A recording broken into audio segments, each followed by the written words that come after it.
ముఖ్యమంత్రి గారు భయపడకండి. కిరణ్ కుమార్ రెడ్డి గారు కూడా ముఖ్యమంత్రి ఉండే ఆ సమయంలో కూడా ఈ కుక్కలు ఆ విధంగానే వార్నింగ్ ఇచ్చినారు. కానీ కిరణ్ కుమార్ రెడ్డి గారు అప్పుడు ఆగలే, ఇద్దరిని బొక్కల్లో వేసినారు. మంచి పని చేసినారు.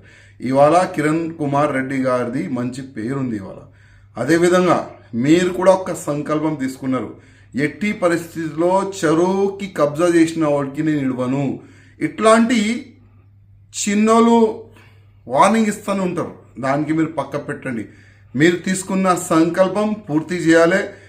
ఎంఐఎం వాళ్ళు చెరువులైన కబ్జా చేసుకున్నారు, ఎట్టి పరిస్థితుల్లో దానికి డిమాలిష్ చేయాలని భారతీయ జనతా పార్టీ తరఫు నుంచి మేము కోరుతున్నాము. అదేవిధంగా ఈ చెరువు కాకుండా గవర్నమెంట్ ల్యాండ్ కూడా చాలా వరకు కబ్జాలైనాయి. నా నియోజకవర్గంలో కూడా చాలా వరకు పెద్ద పెద్ద గవర్నమెంట్ ల్యాండ్ కబ్జాలైనాయి.